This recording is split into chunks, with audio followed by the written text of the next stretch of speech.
Welcome to Real World Peaceful Parenting, a podcast for parents that are tired of yelling, threatening, and punishing their kids. Join mom and master certified parent coach Lisa Smith as she gives you actionable, step-by-step strategies that'll help you transform your household from chaos to cooperation. Let's dive in.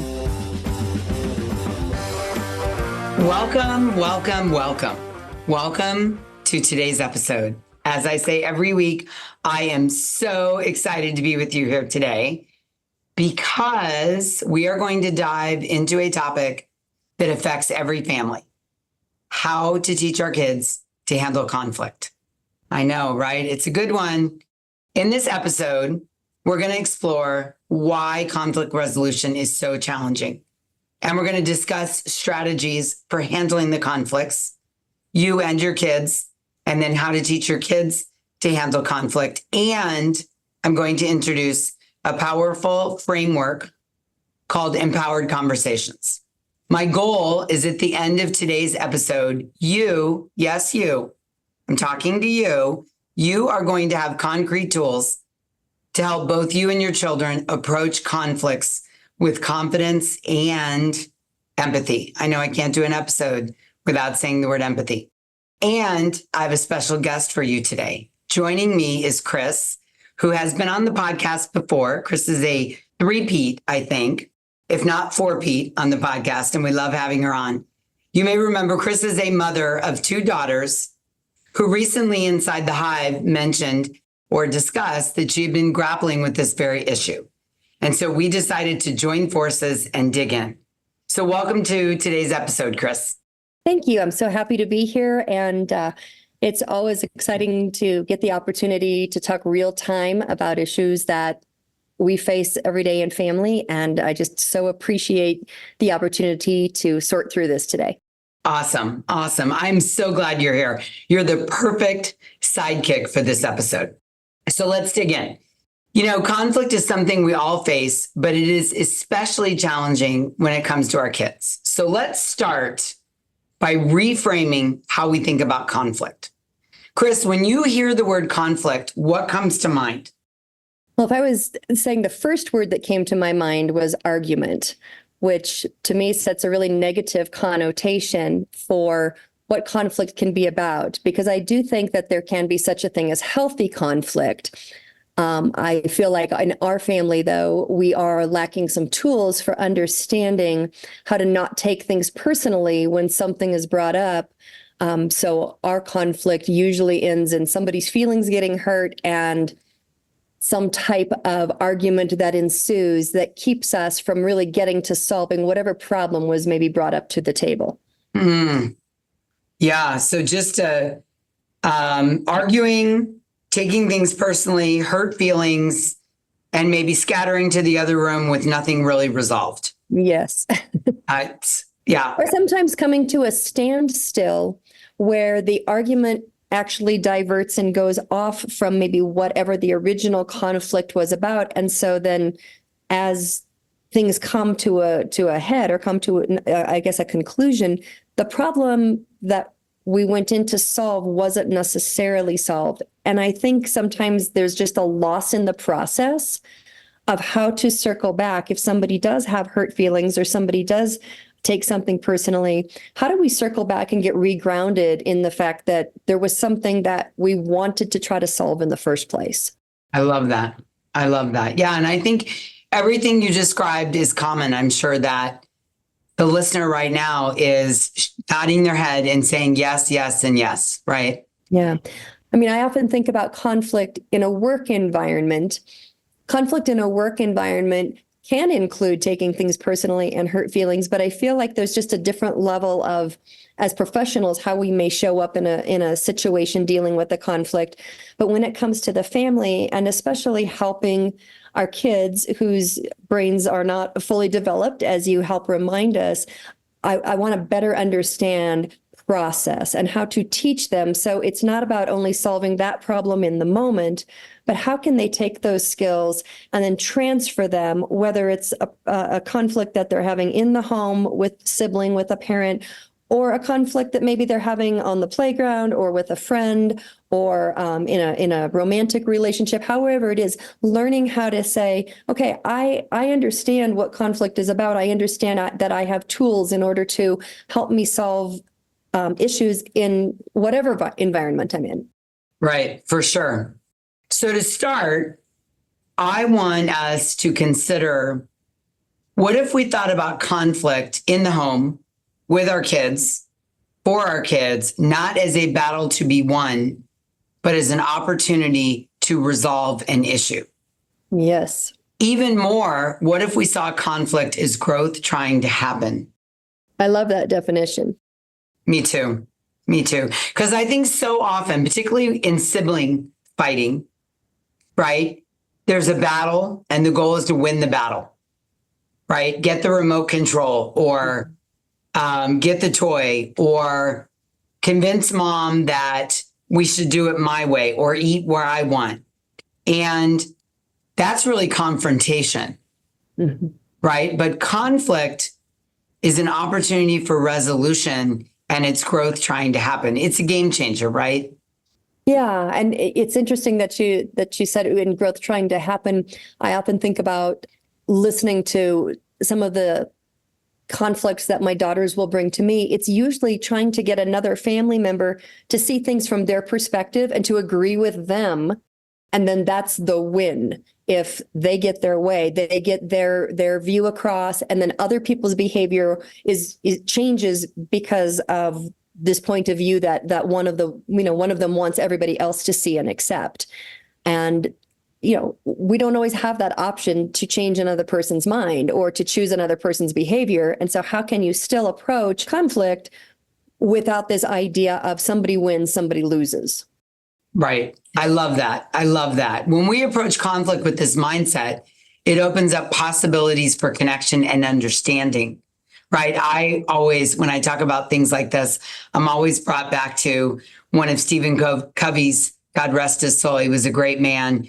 One of his 7 habits of highly effective people was seek first to understand, then be understood, right? So when we're trying to resolve issues rather than win a battle, it opens up the possibility for connection and understanding. Now, here's the thing. That is not an easy thing to do for adults, whether it's in relationships or in the workplace or with friendships, and we have the fully developed brains. So it's definitely not easy for our kids to do this. And I wanted to say that many of us struggle with conflict resolution because of our own past experiences, right? Maybe in the sibling battles growing up, or maybe in the way conflict resolution was approached and modeled in the home. So let me ask you, Kris, do you find yourself avoiding or struggling to address conflict calmly at times with your kids? Certainly at times. I feel like one of them may come to me with a concern or an issue about what the other one is doing and wanting me to almost be that mediator person. And basically what they're asking me is change my sibling's behavior, change this. So I then, so I can feel better. Problem resolved. Exactly. Right. So I feel better. So it all goes away. And yeah, as kids get older, it's helping them learn how do you approach this? How do you say this? And so, yeah, so there definitely are times when it feels like I'm put in the middle. And then, of course, you might get, it's not fair. You always take that person's side. And so by learning to have a strategy for vocabulary to teach them to keep me out of the middle. I mean, even if it is, initially some guided practice and some assistance, but helping them see that solving a problem is not telling mom and then expecting mom to fix it. Mm-hmm. Because mom isn't always going to be there as they continue to grow, as they start to leave the house. So how do we work on learning that strategy, learning confidence, and learning to, keep regulated, because I think that tends to what happens if they're attempting to solve it on their own, is the dysregulation pops in. And then again, we go off on the wild bird chase where it's no longer about trying to solve the issue at hand. And so I really am looking forward to learning more about tools Yeah. to not only equip myself to know my role, but to help them understand they have tools that they can use then to help solve their issues. I like that. I like that. We're going to dig into that here a little bit. But here's the truth as we wade into this. If we really want connection with anyone in our lives, especially our kids, and if our kids want connection, which is to feel seen, heard, and valued, we need to learn to be vulnerable and authentic with our feelings. So let's talk about some key strategies for handling conflict. The first step is to figure out, and this is really, I think, the hardest step. The first step is to figure out how you feel and what you want. So often we're rushing into the confrontation, into the argument, into the addressing an issue. We just rush right in. And what happens is we often get dysregulated, especially with an underdeveloped brain, because we're not sure of our position. We're not sure of what we want. And so our brain jumps around, right? And so if I'm a 15-year-old girl and I want my sister to stop doing something that I find really annoying, or I want more rights to the car, or I'm frustrated with something and I jump right into the confrontation and I don't really have a feel for what are my real feelings underneath the anger and what do I really want to come out of this, then I'm more likely to get dysregulated because I haven't really set my position with myself to start with. Yes, that really resonates. And what struck me is when you said how I feel and what I want, because a lot of times what I will hear first coming out is what I want the other person to do, change, be, however, and getting that clarity on self, I think really could help set the course very differently. I agree. And then the next step, which is also equally as important, is to avoid jumping ahead or catastrophizing. It's easy to spiral into worst case scenarios, but that rarely helps resolve the conflict. Another crucial point is to avoid presuming to know how the other person thinks, feels, or what they're going to say. And the truth is, this is often why we interrupt other people in confrontation or conflict, because our brain assumes we already know what they're going to say. So we're thinking about our response to what they're going to say. So we barely let them get it out because we already know. We're so sure we know, which to me is always a tell in a conflict situation with someone else. When people are interrupting each other, it's because I think I know what you're going to say and I'm jumping ahead. I don't even need to listen because I know what you're going to say and I'm ready for my rebuttal. Yeah. Lisa, do you think that most of the time that might happen perhaps based on past experience? So as a kid's trying to draw from past experience or draw relevancy to the particular situation, that if they're catastrophizing, maybe it's because last time it ended such and such, or last time we argued, it talked about, this is what came up. Do you think that some of that is based on past experience? And then how do we help, if it is, how do we help them see that just because something happened a certain way in the past, it doesn't mean it always predicts how something is going to happen in the future, especially if you're learning tools to address it differently? Yeah, it's a great question. And here's what I think this is happening. I think that if you are a child growing up who believes the goal of conflict is to win versus come to an agreement or a resolution, then you go in with a heightened sense of dysregulation, cortisol secreting through your body. You're less willing to be vulnerable and open, and you're really in battle to win. And that really heightens everything. It jacks the conversation up, tempers flare, things get intense. And then your body builds the habit of that being your process when conflict comes up.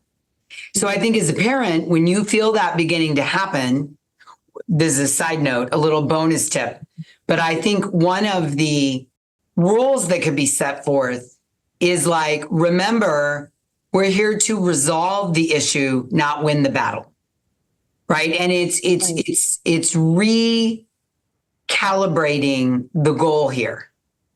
And I think that will help a lot. I like that. Even just being able to use that vocabulary helps them look just from an operational definition differently. This is about resolving an issue, not winning a battle. Right. And anytime we're at battle, like there's defense. We've got to like protect ourselves, that sort of thing. And I think when you were saying that, it struck me as maybe that's why they come to me as the middleman, is because then if they take it to me, they think I can avoid having to kind of be into that conflict. Maybe, mom will go and do some of that instead of them learning how to address it. So it's a common habit. Yeah. This catastrophizing, jumping ahead, interrupting. The problem is it shuts down communication.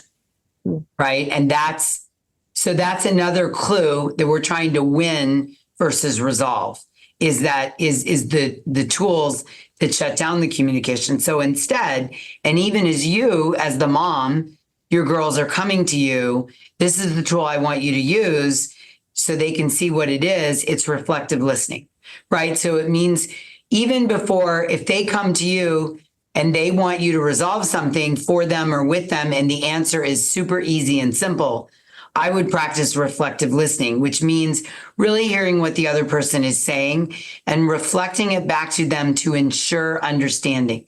So what I hear you saying, Kris, is often your girls come to you and you're thinking that they come to you to resolve it so that they don't have to go and battle with each other. That's what I heard you just say. Did I hear that correctly?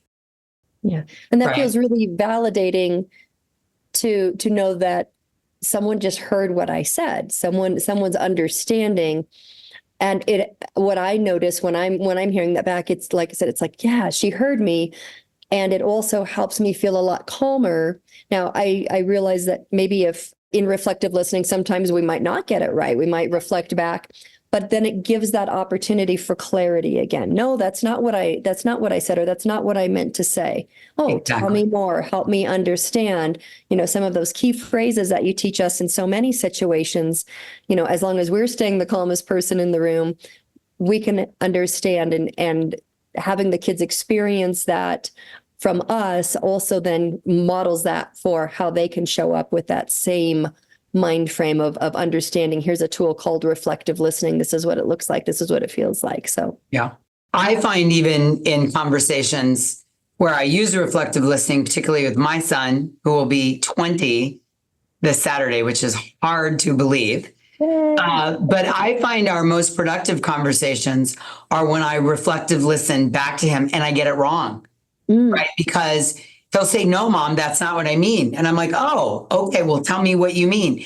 And one of two things happens. Either he doesn't even know what he means, which, that's good to know. Sometimes I will say, well, I think you need to figure out what you really want here. I don't know that you're clear, or I'm not listening clearly. And it gives me a chance to make sure that I'm really hearing and I'm tracking down the path that he's trying to take me down, right? Because 5 minutes before he came in to talk to me, I might have been thinking about something else, contemplating world peace or a problem I'm trying to solve for someone, and I'm completely off track.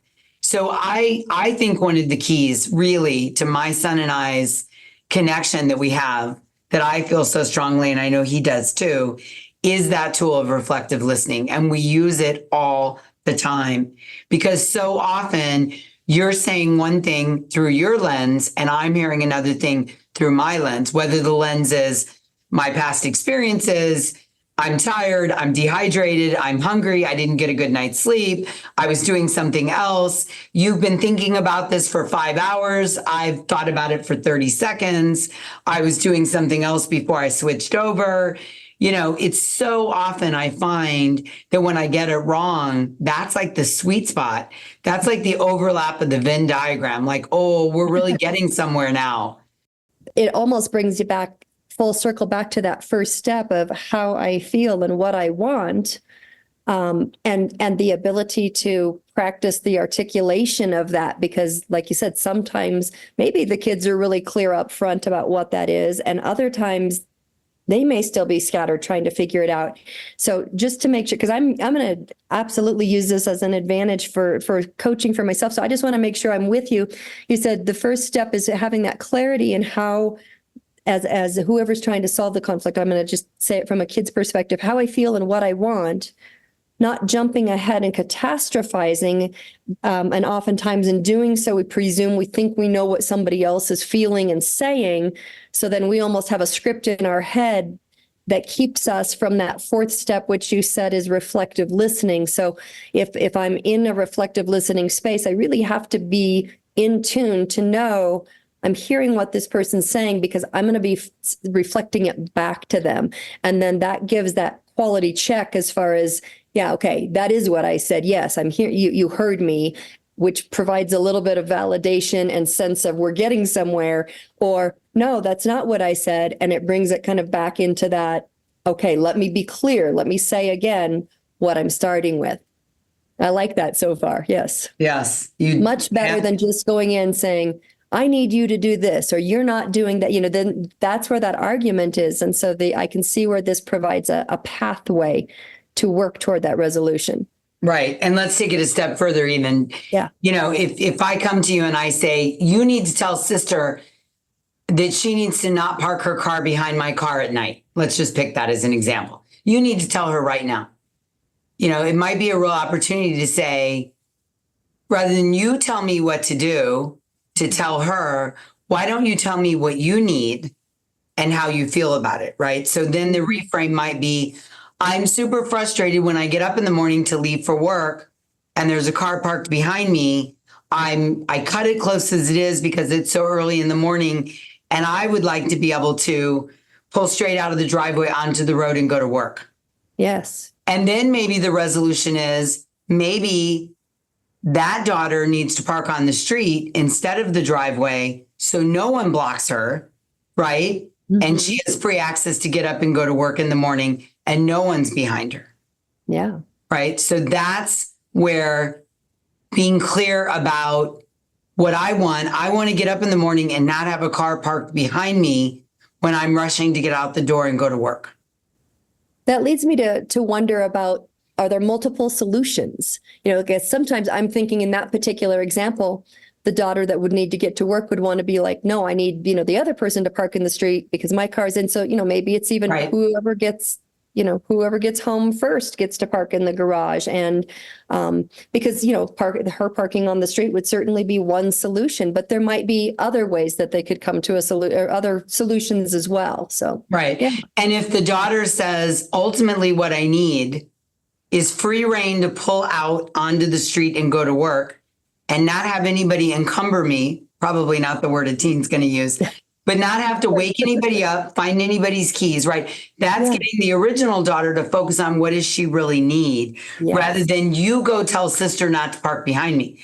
Because you could tell sister not to park behind you, but then sister's friend could park, or sister's boyfriend, or dad, or grandma comes over first thing in the morning, or God forbid you park behind her. Yeah. So this is why when we're focused on the other person, we're not really resolving the problem. The problem is I need free access to get to work in the morning. So we're having a different conversation about resolving the problem rather than winning the battle. I love that. And it really takes the onus back on the person who's experiencing the issue. And I think once that issue becomes clearer, then it doesn't become about blaming and accusing and saying it's the other person's fault as much as it is, I'm empowered to be able to make choices around this that can help bring resolution myself. Right. And let's be honest, in the human species, most of us, if we go to the other person, whether it's your parent, your sibling, your coworker, your partner, if I come to you and I say, I need help, or this is what I need, most of us are going to help each other because it's phrased in a way, I don't need to shut down and get defensive, right? I or you don't need to shut down and get defensive because I'm not talking about you. I'm talking about what I need. Let's say it's siblings fighting over a toy. I need access to that toy. Or I want to watch a show that I've been planning, a movie that I've been planning all weekend to watch. And now I'm sitting down to watch it and brother's playing Xbox on the TV. Right? I mean, it's a different way to resolve the problem. So let me throw this out as well. As parents, our goal should be to be the calmest person in the room. We need to model this. We need to check in with ourselves and notice when we're getting dysregulated, right? So as we're moving ourselves from green to yellow to red, we might need to say, hey, I need to take a break from talking about this for a moment because I'm getting dysregulated. I'm getting into my middle brain. I'm starting to hit the red zone. And that's another beautiful tool to model for our children, right? And that just really helps take the temperature down. Okay, so these strategies we've talked about so far, they build the foundation for handling conflict. Building on these, I'd now like to introduce us to a more structured approach called Empowered Conversations. And this is framework from Marshall Rosenberg and the Center for Nonviolent Communication. I'm a big Marshall Rosenberg fan, God rest his soul. And these provide a step-by-step guide for navigating difficult conversations. So these are the tough things to talk about. And Empowered Conversations framework is based on 3 principles and 4 steps that can guide us through these difficult conversations.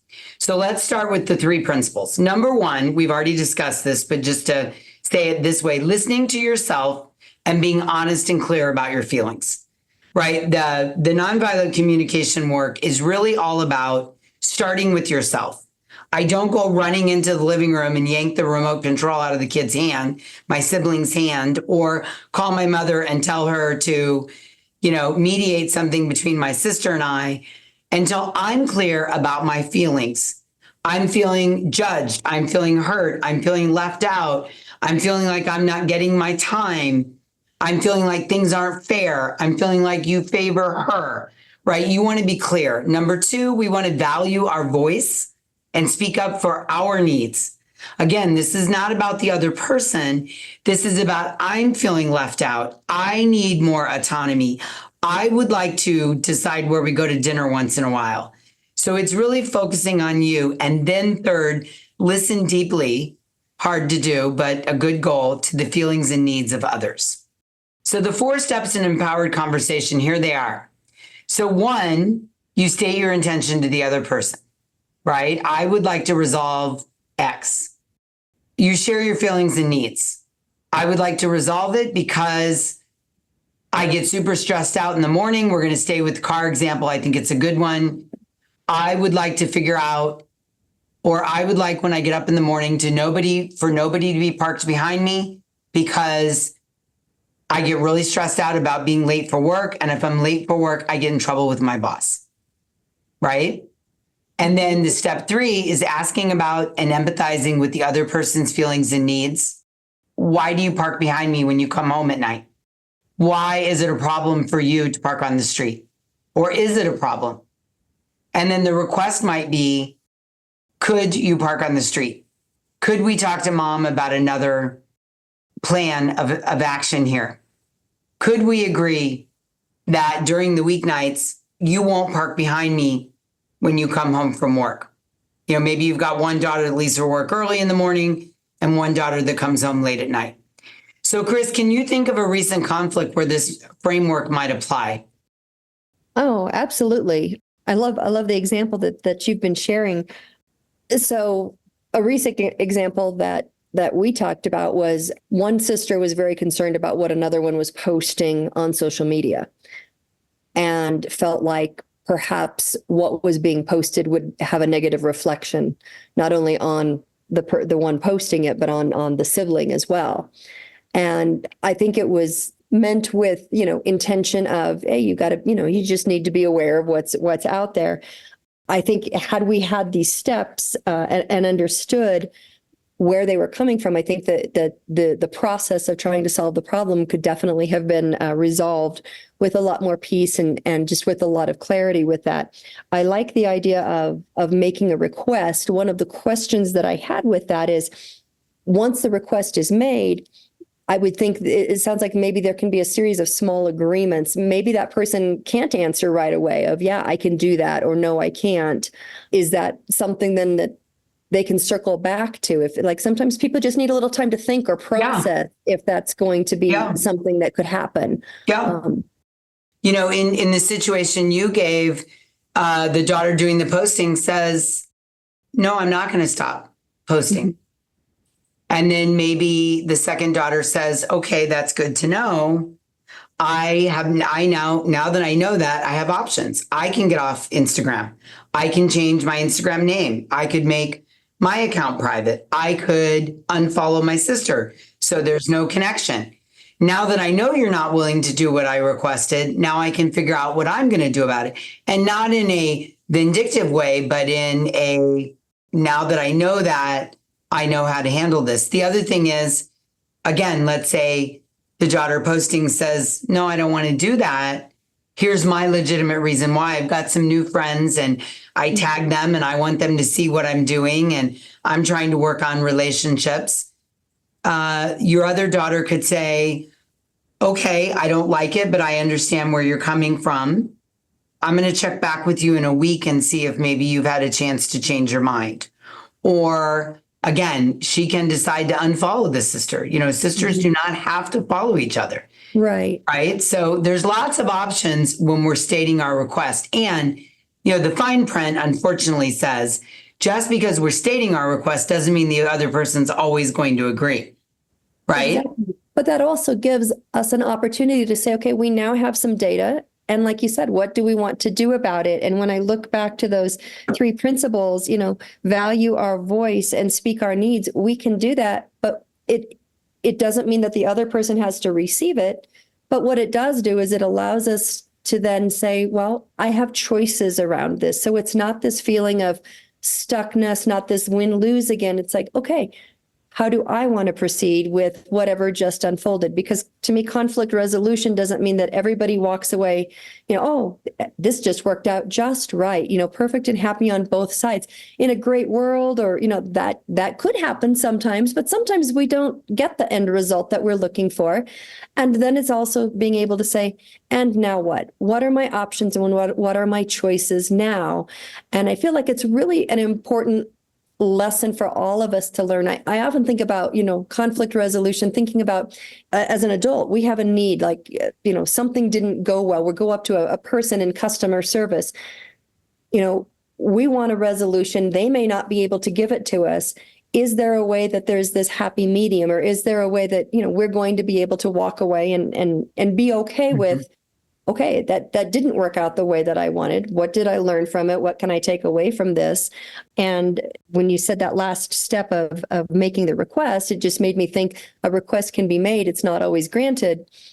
But what can I learn from that opportunity if something didn't come out with my end result that I wanted? Yes, I couldn't agree more. And let me say this. I was introduced to Marshall Rosenberg's work when I went through my parent coach training some 15 years ago now, which seems like yesterday in many ways. But one of the things before I learned about nonviolent communication and after, the difference I would say is before, I didn't really understand the value of making a request to people in all relationships, right? So sometimes what will happen is if you're not clear on your request, the argument just goes on and on and on and on and things linger, right? So even for me as an adult, when I make a request of my son or my husband, or let's say I'm going into a store, I bought something and I want to return it. I had a situation recently where I wanted to return something and the guy let me know that I was outside the return window. And I said to him, well, I'm making a request to you to waive the return policy. And the reasons that I'm asking this of you are that I was out of town. I didn't know the return policy. I now do. And going forward, we'll make sure I follow it. And I'm a really good customer here. And I'm asking for a one-time exception to return this item. And he said, yeah, I can totally do that for you. Right. I was very clear about the request that I was making. And I think so often in conflict, this is why it's confrontation and not conflict, right? It gets confrontation when we're just arguing back and forth. But it can be conflict resolution when we're clear about the request. And I think that as parents, if we model that for our children, right? If we show them what that looks like, they can learn that from us, right? So let me walk through how you might use this in a situation as the parent. So first you state your intention, or you can use this as the kid too.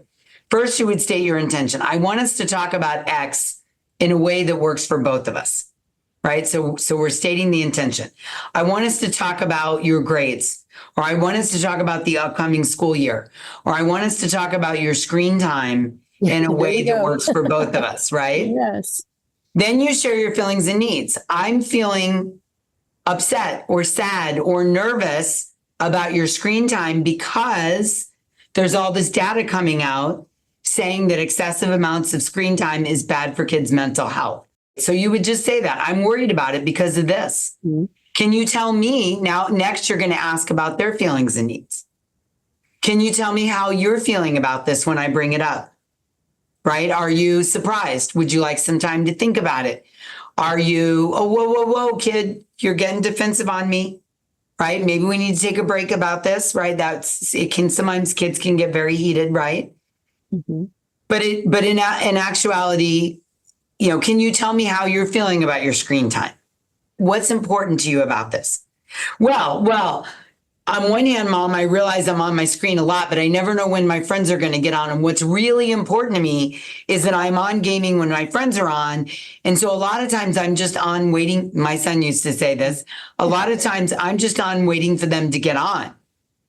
And that would be like, oh, okay. So what I hear you saying is, number one, you're on it for too long. You do realize that, but you're worried you're going to miss out on playing with your friends. So you're kind of on trolling, waiting for them to get on. And while you're on, you're playing with other people, right? And then my request might be in this example, well, would it be possible for you and your friends to make a text thread where you're texting each other updates about when you're all going to get on, so that when your friends aren't on, you actually get off and do something else? And we set a limit of an hour and a half a day. And we save that hour and a half for when your friends are on. I'm going to hold you to that limit. And we find another way for your friends to inform you when they're going to get on that day, right? So now I'm making an actual request. I'm not just griping at my kid about how much time he spends gaming. I'm making an actual request. We set a limit of an hour and a half. I'd like to stick to the limit as much as possible. How do we solve the problem that you get to spend the hour and a half with your friends and know when to get on without being on for an excessive amount of hours waiting for them to get on? As I'm listening to you share that example, Lisa, all I can think about is how both of you would likely feel at the end of that discussion versus one where there really is no strategy or plan, and it becomes an argument, it becomes a confrontation because you want something, he wants something, and in a sense, you both kind of want the same thing. You want awareness around, having that sweet spot for time, but by having that process and having everybody have the opportunity for their voice to be heard and a request to be made, it leads to a solution. And it's like, man, that just feels so much lighter than getting into an argument and then still not having a resolution or having, a lot of hurt feelings that go on, that linger on, that then might lead to, well, I'm not going to follow through with that. I'm not going to do that. Right. Yeah. And it really helps the child not get rooted down in the power struggle that comes from the panic of, well, deep inside of something like, I need to be on when my friends are on, and I'm going to miss out, because then FOMO kicks in, fear of missing out and feeling left out, and right. And it just goes down this rabbit hole. And really 99% of these things are solvable. Yeah, they are, if we follow this process. So let me give you another example for the listener, if none of those have resonated with you. Okay. So let me give you one more example. So you might go to your kid and say, I want us to talk about bedtime in a way that works for both of us, right? That's step one. You're stating your intention. Then you would share your feelings and needs. I'm feeling concerned because I know how important sleep is for your growth and your health and your mood. And it's my job as a parent to make sure you're getting enough rest. And then you ask about their feelings and needs. Can you tell me how you're feeling about bedtime? What's important to you about staying up so late? Why are you so determined and driven to stay up late? And you listen and you offer empathy. I hear that you're feeling frustrated because you want more time to relax and do the things that you enjoy in the evening. Makes sense to me, right? You're empathizing. Doesn't mean you agree. Empathy doesn't, maybe we need a podcast on that. Doesn't mean they're right or we agree or we're going along with it. We're saying, I understand why you feel this way in this moment. And then the final request in this example might be, would you be willing to try going to bed at a set time for a week and then look at your schedule to include more downtime in the evening, right? So could we say every night you'll be in bed by 11 o'clock no matter what? This obviously would be an older teenage kid, maybe over the summer. So if you know you're going to go to bed by 11 o'clock, that allows you to work backwards to do all these, downtime activities you'd like to do in the evening. But no matter what, you're in bed at 11 o'clock. Again, that's a way to find a solution rather than win the battle of forcing my kid to go to bed. I can see how, especially coming into this time of year where we're probably just a few weeks away from school starting again. At least I know when my kids were younger, we definitely had a little different bedtime rule during summer than we did, during the school year. And just having this kind of conversation about there's going to be a switch in bedtime and a switch in some evening routine as we get more prepared coming into the school year. I could see where that could be so much more effective than just a hardened core. You're now going to bed at, 8:30 instead of, maybe now they're staying up till 9:30 or something. Right. So, and the kid might have an option like, well, could we go from midnight to 11:30 to 11, right? Yeah. And the parent might say, that's reasonable because ultimately my goal is that you're back to a 10 o'clock bedtime before school starts. So yeah, we can walk it backwards that way. Yeah. Right. And when we're not defensive as the kid or the parent or the two siblings talking to each other, when we're not defensive, we can be in our higher brain, which is where we're calm, we're creative, we're empathetic, we're open to ideas, right? So all of that can come about. So as you teach your daughters these skills, they're going to develop conflict resolution skills that they can use with each other and others that not only will create compromise and resolution, but will create connection and help them feel empowered. Absolutely. Right? I was just looking back over the notes that I took with this particular section called Empowered Conversations and how important that is. And I really, really appreciate the opportunity to learn from you and with you and hopefully to be able to share this with others. I think it can apply across all ages and very different situations. And I feel like I now as mom have new tools to be able to go and approach my girls in a very different way. The next time they come to me and say, hey, can you help me solve this? It's like, you know what, I can. And here's a way I can help you learn. That feels so empowering to me as opposed to being the middleman. So thank you so much for giving these strategies and these tools to help us move forward. Thank you. Yeah, Kris, thanks for joining me. It was a really good conversation. You brought great insights to the topic and to the content and to the episode. So I'm grateful to you for joining us today. And as we wrap up, I want you all, the listener, to remember that teaching our kids to handle conflict, it's an ongoing process. It's not a one-time event. It's like the Olympics. It's the heptathlon in the Olympics, not a one-time event. It requires patience, practice, and leading by example. By using these strategies and the empowered conversation framework, we can create a home environment where conflict becomes an opportunity for growth and deeper connection. So I want to encourage you to practice these techniques, just as Kris is going to do in our own families. And remember that every conflict is an opportunity to model healthy communication for our kids. Okay, until we meet again, I'm wishing you peaceful parenting.